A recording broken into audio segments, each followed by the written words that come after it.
Welcome, everybody. It's another live edition of Books Cafe, sponsored by free-ebooks.net. I'm your host, Scott Patton, and I'm really excited today. We have an amazing guest for you. He's an award-winning, internationally recognized author and speaker, and a self-professed geek.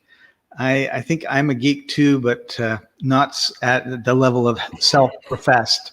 He's founder and president of B2B Interactive Marketing, Inc., an award-winning marketing consulting and production company in Aurora, Illinois. So if you love Wayne World, you're going to love our guest. And with that, I'm going to bring him on. Welcome to the show, Brian. How are you doing today? Party on. Excellent. Party on. Woo, woo, woo, woo. I'm great, man. Awesome. So what we do here on the show is we want to really support authors. So Free Books is a place where authors can go and put their books on there for free. We've got we've got hundreds of categories, not thousands of categories, and thousands of books. We've got millions of people, truly millions of people each month coming to the site. We have millions of people on our email list, and we send out newsletters having to do with specific topics, where, if it's romance or science fiction or mystery or nonfiction.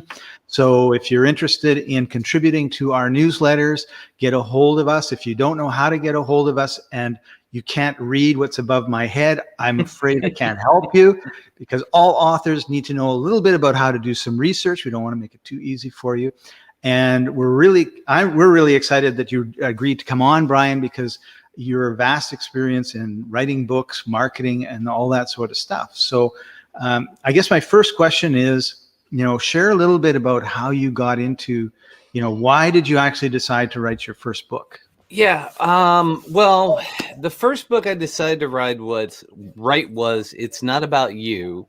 And when I did the book, it was originally going to be a how-to book about social media. It was back in 2014. Social media had really kind of taken off. Obviously, it's been around since 2006 and was really in its heyday. And as I started writing the book, it occurred to me after the third chapter that the book was obsolete already. And because, everything you write about the internet, I know Warren Whitlock, who's been on your show, has written a lot of books about Twitter. And every time he writes a book about Twitter, it's outdated before it's published, Right. And so what I did is I kind of switched it around, did a why-to book about why you want to do social media, social networking, that kind of stuff. And actually, as I was writing the book and I was promoting it, I was going out to a lot of networking meetings, because that's what the book is about, networking, meeting people, doing that kind of stuff. Right. And how social media and social networking kind of intertwine. And I was meeting with a client, and she looked at me and she says, "Why do you take so many pictures of bacon?" Because all the meetings I were going to were breakfast meetings. And I was taking all these pictures of bacon and putting them up on Facebook, and people were just going nuts. They were like commenting and sharing and sending me all these pictures and memes and all this other stuff. And she says, I just got to tell you, you've got to rename your book. It's not about you. It's about bacon. And I said, oh my God, that's right. So I had a friend design the cover before I finished the book. And he went home and took bacon, cooked it, and then photoshopped it, took pictures of it and photoshopped it into the word bacon. And when I was writing the book, I came up with an acronym, and the acronym stands for Building Authentic Connections Online Networking. So it kind of became the brand that just exploded. And so when I started writing the book, really what I was trying to do was just kind of promote my business. That was the whole purpose behind it, and try to get myself as an expert in the space, because I've been doing it for so long. And when I say it, I mean marketing. I've been marketing since I was like 16 years old. I've run businesses all my life. I've worked for AT&T. I've worked for Arthur Andersen. I've done a whole bunch of different things. So I had this vast amount of experience. Right. And I wanted to try to capture it and do something with it, kind of get basically, create a little celebrity out of it. Although I learned, that's not as easy as it sounds. So, but that was the whole purpose of starting to write the book. And, when I started writing the book, I said to myself, okay, what's the goal behind this thing? And the goal was to sell it at speeches. I was speaking locally. I got some Mm, national ones, and I figured it cost me, when it was all said and done, to have the book done, because I self-published. I didn't go through a publisher. right. It was about $5,000 between the cover design, the interior design. I hired an indexer. I will never do that again. It's so hard to index a book. All right. And I hired a proofreader, and then I hired an editor too on top of it. So I hired this whole team around me to do it. And it costs about $5,000. And I figured, when I sold the books, I would, when I sell them at a speech or online through Amazon, averaged around $10 per sale. So I need to sell 500 books. Right. And what happened is I ended up the first year selling about 2,500. So not only did I break even, I actually made some money. And that's unusual. That's really unusual. Well, that's because I practiced what I preached in the book. You're one of those few people in the world where if you actually do what the person says in the book, it works. Yes, exactly. And that's one of the things about, my marketing and the things that I do is everything is based on, can I make the end user more money? The bottom line is I always think that marketing should never, ever be an expense. It should always be an investment. And if you spend $1, you should be able to make 3 back or 10 back or 100 back, depending on what you're doing. So, I did all the things that most people do, created a website, did a book launch, had an event, had a local book signing, and I hired a person to come out to make everything bacon. I mean, we had bacon cake, we had bacon wrapped dates, we had, you name it, and, I promoted the heck out of it. And, and then I sold it when I went to networking events, and I sold it at speeches, and, and I use social media to promote the book. And one of the things that led me to was a second book. And so did I answer your question? Because I don't want to ramble too much. You did. And I want to highlight a couple things that really stood out that I think a lot of authors don't think about. Mm-hmm. Number one was you had a goal and a purpose, a why for your book, which was very specific. I'm going to be speaking, and I'm assuming that you probably were doing speaking before that. Yes. So I'm used to being on stage, and all these other guys have books, and people run to the back and buy their books, and I should do the same. Well, plus, if they buy the business card, that's a lot better than if you give away the business card. And those 300-page business card. That's right. And oftentimes people will just give that away, whereas you're saying, no, it's $20 or $10 or $15 or whatever the price was that you had. And now you've got somebody who's listened to you. Mm-hmm. They've heard you. They like you. They bought your book. They're a customer. And hopefully in your book, there's stuff there that's going to encourage them to go to your website, sign up for something, and you're able to continue building that relationship. And I think most authors, and now we're talking about a business book here. Obviously, this doesn't apply to science fiction unless you go to science fiction conferences to speak, I guess. Yep. But we use that an awful lot in business. But regardless of whether it's fiction or nonfiction, most people are like, oh, I guess I'll write a book, and then they get pad and paper and they write their book, and and that's it. And it's kind of like, well, what is the purpose? Why are you doing this? And what do you want to get out of it? And if you don't answer those questions, I think you're 90% of the way to a failure, because you don't, because now it's like, well, I have this great, I have this book. A friend of mine I bought his book recently, Rob versus the Spammers. Now I can tag him, and he's got to watch this to see when I talk about his book. It's a great book, and it's very clear what his purpose is in having the book, right? Mm-hmm. But if you're not clear, then nothing's going to happen. And I think, is it a dream or a myth or a fantasy that you write a book, it goes into chapters in the whatever section, and then thousands of books get sold that year? No. Yeah, it's a dream. It's a myth. It's Let's put it this way. You know it and I know it. The average book sells about 100 to 150 copies, and about 149 of them are to family and friends. So it's so hard to get out there. And, when books first started being written in the 1990s, and, they've been written forever, but when we were able to start actually putting them on the internet, the competition was pretty small. Now self-publishing a book is so easy that, you're basically competing with millions and millions and millions of books. So, defining your brand and getting yourself out there is harder than it used to be. And sticking out is harder. And so, that I think the key thing is that having a purpose behind the book. And actually, I'll talk about the sequence, because I have 4 books that I did that kind of all work together. Okay. So Brian, before you bring it up, I'm going to bring up, I'm like, I do this like every day, all week for years. I know. And I'm going like, what button do I push? But I'm going to bring up the Amazon page, your author page. And if you look in the comments, wherever you are, except if you're on Twitter, there's a link. So you don't have to write this link. You don't have to screen share it. Just go look in the comments, and you can click, and you can come right where we are. And so we're talking about, it's not about you, it's about bacon. Right. And so that's the one that we've just talked about. And I'll just go back for a second. And that's the next one was the next one your workbook and guide? Well, the workbook and guide. Let's go into the sequence, because I can move between the books while you're talking about it, rather than me guessing.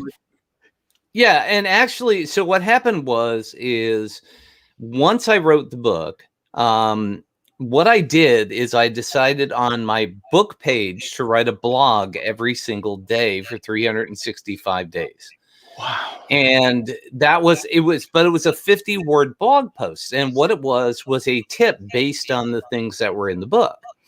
And I broke them down into technology, into networking, into, just relationships, those kind of things. And then what I did is I took those 365 blog posts, and I sent them to a virtual assistant. And I said, okay, I want you to read through these, and I want you to pick the 101 best tips that you found. And those 101 best tips turned into my second book, which is called Bacon Bits. So that's the number 2 book.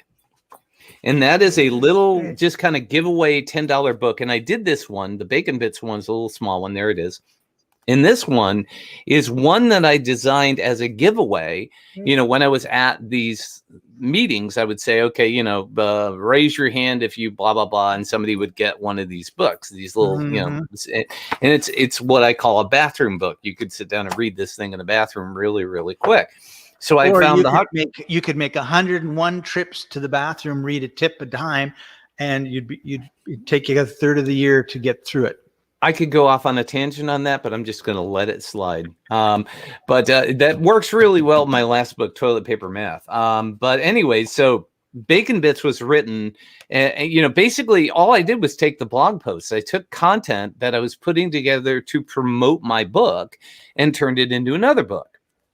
And this one actually sells still today pretty well. People just see it and they like, and again, the same guy designed the logo that you see. He designed that Bacon Bits. He actually took Bacon Bits and made Bacon Bits. Right. Wow. And so then, it's a good thing you told us that, because I'm pretty sure that there'll be like 5 Photoshop guys. Right. They're going to be looking at that and saying like, how did he do that? Like, what filter did he use, man? Like, where did that texture come from? No, he actually took Bacon Bits and put them down in a big pile, and then basically cut the stuff out and turned it into, the actual Bacon Bits. Right. So the third book, actually there's 5 if you count the workbook. As I was speaking, I was actually being asked to teach at colleges. So I was speaking online at like Central Washington University. I've taught at Notre Dame. I've taught locally at Aurora University, at Waubonsie.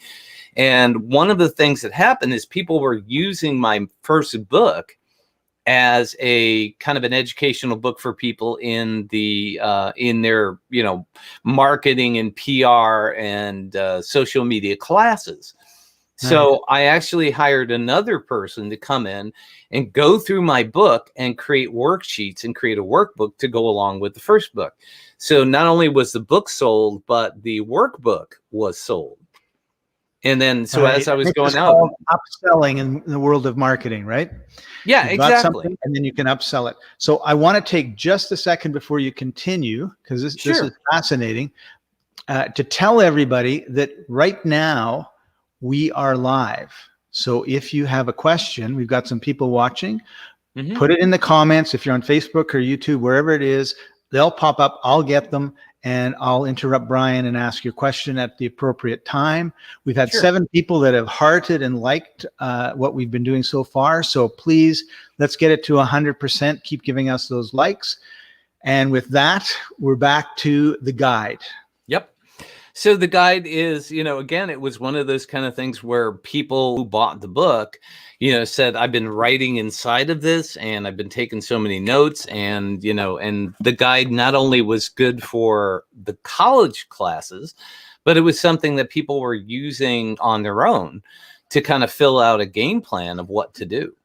And so that, started to sell itself. So all of a sudden I was selling 2 books, and then people would buy the Bacon Bits book. And so that turned into, like a micro system. Right.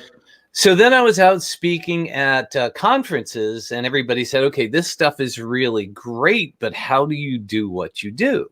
And so and in the process of this, what happens behind the curtain, right? Yeah. How did you create this system around marketing your books and those kind of things? And in the process of this, I started a podcast. And started interviewing guests about, affiliate marketing, email marketing, thank you, sir. So I have one question, Brian. Like, what did you call the podcast? You want to know the truth? Yes. I started it out as My Marketing Magnet. That was the original name of the podcast, and it flopped. It died. It just died. Of course. And I did it for 3 months, and I was actually I was at a conference that I actually was speaking at, on the first book. And there was this guy there who was doing a presentation about podcasts, and I actually hired him as a podcasting coach, and he helped me set everything up. And I got into one of his mastermind groups and enjoyed the heck out of that. And after 3 months, I said, this thing is doing nothing. It's basically, falling flat. And he says, okay, let me be honest with you. Change the name to the Bacon Podcast. I said, really? Isn't that too much bacon? He said, no. You can't have too much bacon. You can't have too much bacon. So I changed it to the Bacon Podcast, and it took off. Absolutely took off. So, so through this, I was interviewing a whole bunch of people on different topics. And as I started developing these topics, I was going and giving these speeches about the book, and everybody saying the book is really great, but, how do you do all the things you're doing, websites and analytics and content marketing and all these other things? And that turned into book number 3, actually number 4. We're going to stick with the podcast just for a second. Oh, go right ahead. Go ahead. I started podcasting in 2005, and it's one of my passions. And I wanted to and I really believe that one of the secrets to success is finding people that are where you want to be and then modeling them. And one of the reasons you're on the show is you're one of the people that I think people should model. And I just wanted to point out that this is episode 643. And today's date is the 28th of January, 2021. And the date of this podcast is January 26, 2021, which shows to massive action gets you massive results, and consistency gives you, like, I don't know when you started, but 643 episodes means you've been pretty consistent over the years, because that's a huge number, and not very many people get. Actually, about 80% of people who start a podcast don't make it to episode 7. Right. And so, so if I'm looking, so here you are, authors, just think about this for a second. if someone goes and looks at your podcast and you've got 2 episodes in there, what are they going to think? If they look at it and you've got 200 episodes, what are they going to, this person is consistent. They believe in what they're doing. There's all this credibility that comes up. And, so we want to use different ways of getting our message to people. Some people like to read, some watch videos, some want to shake hands, some want to listen when they're in the car. So you want to cover all those modalities. I think in my opinion, we're past the time of, well, you need to blog and just blog and don't do anything else. That's kind of ridiculous, right?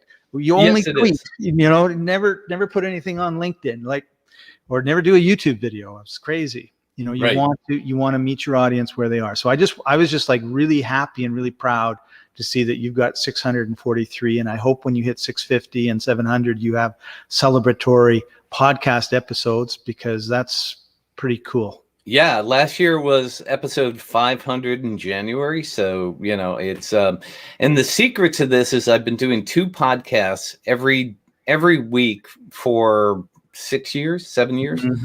And I do it because so there's a handful of things that go along with the podcast, and this actually feeds into the 4th book. The thing about the whole purpose behind the podcast is A, it's good promotion, but B, it gets me the opportunity to interview some really incredibly cool people. Right. And learn things. And what most people don't realize, I do what's known as a monocast on Monday, and I do a expert interview on Wednesday. So I record those expert interviews. They basically sit and, I based on what I feel is the best thing, I'll edit them and put them out, that week. And I'll usually try to match the monocast to whatever the other person was talking about.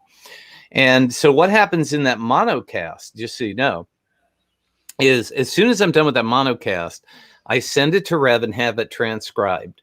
And then I import it into my blog, and I have a virtual assistant who basically goes in, adds the pictures, proofreads it, and posts it. So nice. I'm taking the podcast and actually turning it into a blog post without doing anything.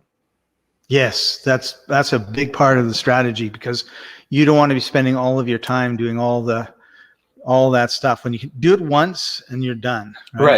Right. So then what happens is that same VA. So now I have something on Monday. And then on Tuesday, the blog comes out. And then on Wednesday, the expert interview comes out. And then on Thursday, my VA sends out an email saying, here's the latest blogs and podcasts. Nice. And it promotes. So there's that system set up. Because what you're creating is not sales pitches, but content that people are interested in, you have high engagement on your emails. You have high engagement if they post the links on your Facebook group or Facebook page or LinkedIn. Exactly. We've noticed, just so you know, and I have a client that has like 50,000 people on his email list. A year and a half ago, he had what I don't know what you define it. I don't know what the definition is of this, but he had 440 actives. Yeah. So I don't know if that was a month or that was 3 months that they opened or whatever, but it was 440. So every week for the last year and a half, we've sent out 2 emails. One was, and they were both, we sent, in addition to everything else he sent out, he sent out 2 emails, and they were basically, this is what was on the podcast yesterday, or this is on our latest episode, and this is what was on it. And he's gone from 440 to 16,500 actives. Right. And he cannot believe it. Right. Because of course, when people open your emails, then that means they, when you do send something that's a salesy thing, like I've got an event, come to the event, he's getting way more opens and everything else than he was before. Right. So before we move on to book number 4, Christos has a question. So I want to bring it up. And I don't know that I understand it, but great content, Scott and Brian. Thank you, Christos. Can you please describe in a few words about the relationship marketing versus the classic 5P or 5C marketing most of us know? So do you know what 5P is? Well, I think if he's talking about the classic 5P, and I don't know a 5P, I'm considering a 4P, and maybe he can actually comment back what those are. But it's price placement, that kind of thing. Right. It's product, price, placement, and one other P. And I Promotion. get promotion. Thank you. Yeah. If We that's were what a he's, great team, Brian. I know. I love it. High Like, five. Virtual high five. five. Woo! Like I'm going, I don't know what it is, and then you start, and then I finish. So it's awesome. Well, that's because it's I don't live in that space. No, I me live in the B2B space. So I don't spend a whole lot of time. That's very consumer oriented. Relationship marketing is really, that's what my last book is about. What relationship marketing is actually building a one-on-one relationship like you and me are doing now. Right. And so I'm going to follow you on Facebook or LinkedIn. You're going to follow me on Facebook or LinkedIn. I'm going to wish you a happy birthday. You're going to wish me a happy birthday. You're going to say, hey, I got an opening on the show. You want to come back on and just talk about this? Right. Or I'll have you on my podcast to talk about what you do for authors and how you like using StreamYard and doing a show. It's like, I love StreamYard. I'm loving it too. I mean, I just got LinkedIn Live and I'm going to be doing my first StreamYard show on this coming Saturday. So, nice. But that's what relationship marketing is. It's more of a one-on-one type of thing. And in the B2B space, that's really what it's about. The B2B space is about having a one-on-one relationship. B2B is business to business. Business to business, right? Selling another business. Yeah, business to consumer. It's much harder to do relationship marketing. You can do it, but it's in the consumer world. Usually those purchases are based on need or, want or something like that. So, say you sell a car to somebody, you can build a relationship with that person. If you move to a new dealership, you can always contact that person, and say, hey, I've moved from, Ford to Toyota. If you're looking for a car, come see me. That's relationship marketing in the consumer space, but it's harder. It's not the same. Right. Kind of thing. That's a really good distinction that I hadn't thought about it the way I just had like a light. Did you see the little light bulb over my head? I did. Yes, I did. As a matter of fact, there was a big flash. I spent 20 years managing grocery stores, which by definition is business to consumer. We had 20,000 customers come through the checkouts every week, sort of thing. Right? And now I'm really am business to business. When I think of my clients and everything else, I mean, they're all people. They're the ones that sell lots of people into things. I just deal with them, right? Right. And I hadn't really thought about that. I mean, if you'd asked me, I guess I would have said business to business. But when you were saying it, it was like, oh yeah. And there's a huge difference in your approach. And I think a lot of problems that people have is they get it confused. Is your book a business to business book, or is it a business to people book, or is it a people to people book even, right? Because you've got crowdsourcing and stuff going on now. And if you don't get those things clear, then they get in the way. They're like a black hole that you step into, and you wonder why nothing, why you can't see anything, and nothing is happening. Yep. And business to consumer and business to business are two different ways of looking at things. I primarily focus on the B2B side of things. I've always, I never really worked with consumers over the course of years, even though as a shoe salesman at one point, that was the first job I ever had. But at AT&T and Arthur Anderson and throughout the years, I mean, I've worked with large corporations, so I've always been working in that space. Right. So anyway, so everything that we've described so far, is a system, right? I mean, we're talking about, how I wrote a book and then I wrote a blog and then the blog turned into a book and I do a podcast and the podcast turns into a blog posts and then that turns into an email. And then on top of that, a lot of that content was reconstructed for my last book. Okay. But I hate to keep interrupting you, but please do. There is the podcast URL, baconpodcast.com. It is in the comments, so you can write it down. I'll write it down. But if you go to the comments, wherever you're watching this, scroll down, click on it, and it'll take you right to the podcast. I highly recommend that you listen to them, subscribe, and if you found this at all interesting, and I know that you did, so there you go. Thank you. No, I appreciate that because I'm so busy trying to teach people. I'm not promoting anything. That's just my nature. But one thing about the podcast, I try to keep them short. They're 10 or 20 minutes because the average commute is about 20 minutes. I don't get into these long, hour-long rants. And everybody I interview, I always ask them for 3 core takeaways. So everything has action, that people can take. Great interviews. I love doing that. It's always been my thing. So So back to the system. We've talked about this whole system. Finally, I wrote this other book called The Bacon System. And what the Bacon System does is basically take everything that I do and puts it into context so it makes sense. And so what I talk about in the Bacon System is, it's sizzling hot recipes to grow your business. And what I talk about is what I call the marketing trifecta. In order for the marketing trifecta to work, you need 3 core points. And that is, number 1, you need to have a website. You need to own your own website. You don't want to do a Wix. You don't want to do a WordPress. You don't want to do a freebie. You want to own the website because you want to be able to move it. You want to be able to upgrade it. You want it to grow. You know, it's like when I did my first book website, that got outdated in about 3 years, you know, the technology.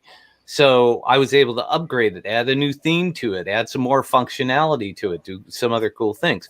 So the marketing trifecta is you have to have a killer website. You have to understand how to read Google Analytics. What are the analytics telling you? You know, what's important for you to know? It's not the number of hits. It's the engagement. It's the things, it's the clicks that people are doing. It's what are they doing once they get into the website? Now, you have a website with a lot of blog posts. I'm assuming over 643 of them. Yes. So everybody, you know, authors listening to this, keep in mind that as you know, when you've got 3 pages, like your main page, about me, and how to contact me, that's one scenario. But when you've got 600 pages, it's a totally different situation. And you could be missing out on gold mines in your website, because if you've got 643 pages and let's say 80% of the people go to 5 of those pages, what are the topics on those 5 pages? Because that's what everybody is really interested in. Should you be talking about them some more? Should you write a book about that? Should you do a video course on that? Should you, like, who knows what you should do? But if you have no clue who's looking at what page on your website, then you're missing out on potentially serving your customer, your client, as well as you could. Right. Exactly. And so that's why analytics is so important. You need to understand what's happening. And then the third part is what I call the content creation or content marketing. That is the creation of all of this stuff. That is the blogs, the podcasts, the videos, the graphics, all of those pieces. That becomes the content, the assets that you create. Where people get confused is they think that social media is a platform and that's the only thing that you should do. You should go on social media and comment and, post a couple of things on there. Here's the biggest problem with social media. You don't own it. You own nothing. Wait, Brian, I have to ask you this question. Yes. What is the biggest problem with social media? The biggest problem with social media is the algorithms and the fact that here's the bottom line. If in social media, if you are not paying for the service, you are the product being sold. Right. So you have no control over what people see. And you have no way of doing anything unless you're paying for advertising on there. And what Facebook did an incredible job of is getting everybody hooked on crack. And that crack was, come set up a business page, get 1,000 people to like your page, and we're going to show it to everybody. And so when you got the 1,000 likes, you put something up there, 1,000 people saw it. Okay. Today, that same page, 1,500 people on mine, on the B2B one. Out of that, if I post something on there, guess how many people actually see it without me paying for ads? 48. 3. Wow. 3 to 6 people is all that see it. They don't promote it anymore unless you pay to boost or you pay for advertising. So they got everybody hooked on crack, and now they got people buying ads. And I just interviewed somebody who does car dealerships, and that's what they do. They basically just pay all day long, to get people into the dealers to collect leads. Now, is it a good way to do things? Yes. But it's got to have an ROI. You remember what I said way back yonder? Every dollar that you spend, you need to make 3. And where most people fail is they spend $1 and they make none. Right. And I would say that would be applicable to most authors, because They're not marketers. They haven't spent, I mean, basically, if you're doing what you said the person you interviewed was doing, all they're doing is that advertising program. And the car dealership is looking after the cars, the selling of the cars, the inventory, the creating the new all that stuff, training salespeople. So if you're an author, now you're expected to do all the things that the car dealership does and the advertiser, which is not realistic. Yeah, and I've had people come to me as authors, and say, "Hey, I want you to help me promote my book." And I said, it doesn't make any sense, because here's the bottom line. If we spend $1,000 on advertising inside of LinkedIn or Facebook or wherever it is, depends on who your audience is, or Google, you can buy ads anywhere. We spend $1,000. How much do you make per book? And they say, well, I make $1 because they're sold to the devil and had it published, or they do their own book and maybe they make $5, right? So I say, okay, so you're going to spend $1,000 and I need you to make $3 on every single one of those. Okay. So, that means that we've got to sell 3,000 books in order for this to work, for every $1,000 that you spend. I hate to tell you, it ain't going to happen. Right. Math doesn't work. Right. So you have to figure out how to do it yourself. So that's what the system is for. So you have a website. You post content on the website. You check the analytics as to what people want, and then you use social media, email, video, whatever it is. Those are the distribution channels for your content. And that what happens is you put something up on Facebook, you put it up on LinkedIn, you put it up on YouTube. What it should do is drive traffic back to your website, and you should be able to measure the results of what traffic is coming into your website from those activities. That's how you know where you're getting the best results. And so the system is all about having that core and then creating that great content, but then sharing it out there. And the cool thing is it's assets. You could take the same blog post, the same podcast, and share it on Twitter over and over and over again. And to somebody getting on Twitter, they may see a 4-year-old podcast or blog and say, "Wow, this is really great," but it's brand new to them, but it's been there forever. Right. So you can churn and burn that stuff the whole time. So that's what the bacon system is about. Right. That's a really, really good point, because oftentimes people will say, "Well, I need to put my new stuff up," and it's like, no, how often should someone post? I don't know. But let's say it's twice a day. Well, how am I going to create content for twice a day? Well, in your case, you've got 643 blog posts, 643 audios, shows, like episodes of your podcast. So you could post everything 4 times a day and you'd basically get through the year. Right. And then you could do the same thing again. Like, forget about adding more stuff.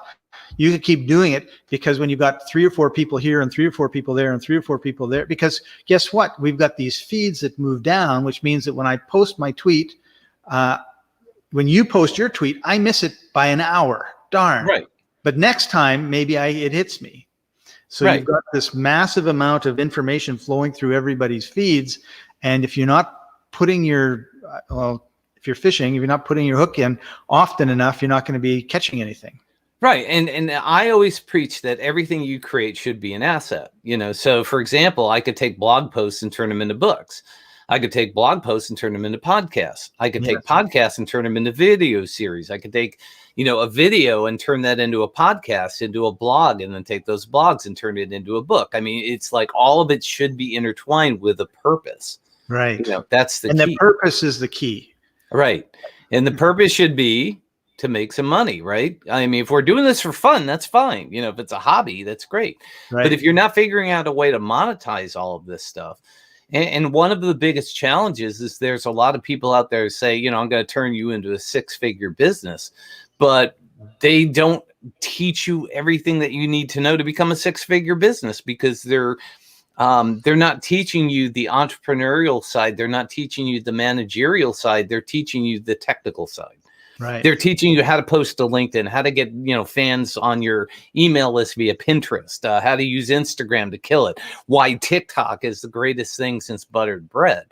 But in reality, you've got to create and feed that monster. Well, if you're creating great content, you've already got all the content you need to feed the monster. Yeah. Now you don't have to do that. Now they become vehicles for you to get that information out there, and it's no longer the draw. You know what I mean? Right. So, Brian, I know we're getting a little bit close to the end of our time together, and I appreciate your generosity. So I need to ask you, what does toilet paper have to do with bacon? Okay, so toilet paper math is very, very simple. You go to a grocery store, you walk down the aisle, and down there you see all these different toilet paper in packages, and it says 8 equals 32, 9 equals 64, 10 equals 128, and that's toilet paper math. And what they've done is they've taken toilet paper that used to be 4.5 inches square, shrunk it down to 4.1 inches, down to 3.7 inches, put more on a roll, and basically sell you, less content for more money, but make you feel like you're getting more, because on the outside of the package, they're saying 8 equals 64, right? The toilet paper section of the grocery store is the most confusing place, because you've got 4 packs, 12 packs, 36 packs. You've got 3 roll, 1 roll, or 3 ply, 1 ply, 2 ply. Right. It's just like double the roll, but Right. half the rolls. Right, exactly. And that's essentially what most B2B businesses get, is they go out and they hire, a perfect example of this is one of my friends asked me, he says, Brian, we love what you do, but we're going to hire a marketing person. I said, which one? He goes, what do you mean? I said, are you going to hire an SEO guy, a website guy, an artist, an email marketer? Which one of those people are you going to hire? And it's like, well, I don't know. It's like, how do I hire them all? You can't. That's the biggest problem. And toilet paper math is exactly that. The SEO guy says, hey, I'm going to get you more traffic to your website. Yeah, I can get you 1 million visitors to your website tomorrow for $500. Do you want that? Most people say yes. I say there's only 2 problems with it. You have to translate your website to Russian and Farsi, and none of those people are going to buy from you. So what happens is toilet paper math is all about, people are so looking at the bright, shiny object that they miss the concept of how do I make money off my marketing? And that's what toilet paper has to do. Plus, there was a toilet paper shortage at the beginning of 2020. So that was kind of the impetus behind it. So tie in your marketing and what you're doing with current affairs if you can. And, sure. And in fact, that's beautiful. Yeah, there's a toilet paper shortage. Well, how does the math work? Right. So the final book, this one I wrote with a different purpose. And that is, what I do is I meet people on LinkedIn that are B2B companies that have sales teams that are my perfect audience. And I don't care if I sell a single one of these. I bought 100 of the books. I got 100 boxes. I have 100 rolls of toilet paper, and I have a sticker that I put on there. And then I created a case study based on the book. So what I do is I meet somebody and I say, hey, send me your address. I put the book, the toilet paper, the case study in a box with stickers on the outside of the box and ship it to them. And it becomes, that is my marketing piece. So that's the whole purpose behind that book. Nice. Does that make sense? Yeah, that's brilliant. So this book is just that. It is the case for the B2B companies on why they need to hire a company to come in and fill in all those gaps. Because they usually are hiring an agency that will come in and basically sell to their inventory, or they'll hire an SEO company that will write blogs that suck. I'm sorry, but they're not in the writing business. They're in the SEO business, and they'll hire somebody at $15 an hour in India to write blogs for them, which don't talk to their customer. So the purpose, so you can kind of see where each one of these books has its own purpose, its own goal. This one turned into a master class, which I ended up teaching and actually making, charging $1,500 to teach this whole system. And it's been recorded and people can use it. And it comes with worksheets and a whole bunch of other things. Nice. This one is my freebie to give away. This is this is my crack. This is what gets everybody interested, because they see the word bacon and starts them down that roll. So each one of the books has a purpose behind it. It's not like I'm writing a series to keep building. There's a lot of people that will write, book number 1, they'll do book number 1 for salespeople and book number 1 for auto dealerships. And they'll just keep tacking that on, That's not the way I do it. I do it so that everything has its own purpose. And and the purposes all tie in together, whether they may not be the same purpose specifically, but they're all part of the general major overall purpose. Exactly. And I think, because you didn't write a book about bacon let's just say about bacon. This one isn't about bacon, folks. You didn't do another one about skiing and then another one about vacationing in Bali. Right. You had your theme, you had your kind of your brand, Mm-hmm. and then you put everything under that. Awesome. So Brian, we're getting towards the end of our time together. Yep. If you had one big tip, and let's say you can't use what's the purpose of your book or your writing for new authors or even established authors that could help them get to the next level, what would that be? I think the biggest tip is, if you're going to write a book, hire people to help you. I think that's one of the things. You have to be willing to invest in yourself. So hire a book writing coach, hire a promotional coach, hire a proofreader, hire a somebody who can actually go through your book and edit it. The bottom line is, be willing to invest. Take the chance on investing somehow, some way, because you have to have a purpose behind all of that, obviously. But the thing is we all want to try to do everything ourselves, but I don't. I want other people to come in and help fill in the gaps. Work to your strengths, hire to your weaknesses. If you're a great writer, that's awesome. But what looks good to you may not look good to the audience. So you want to get a second set of eyes on it and make sure that it makes sense. So I think that, being part of a community, hiring help is really, really huge to being successful.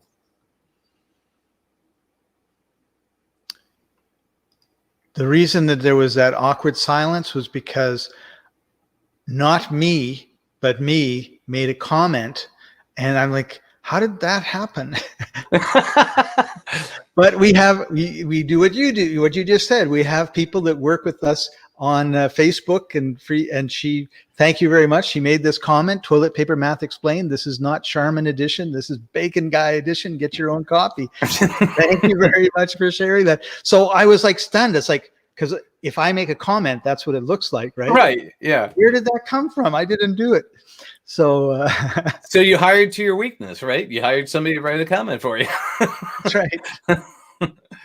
And they've done a couple times. Oh yeah. So Anita, thank you very much, Anita. Glad that you were able to tune in at the end of it. And thank you, Anita. She was all excited when she found out you were on my show. I interviewed her last week, as a matter of fact. And so thank you very much, Brian. Really appreciate you coming on the show and sharing all of your knowledge. And I learned a lot. I made notes. There you go. Yeah. So that's when I know I have an awesome guest. Warren was right about you. Thank you.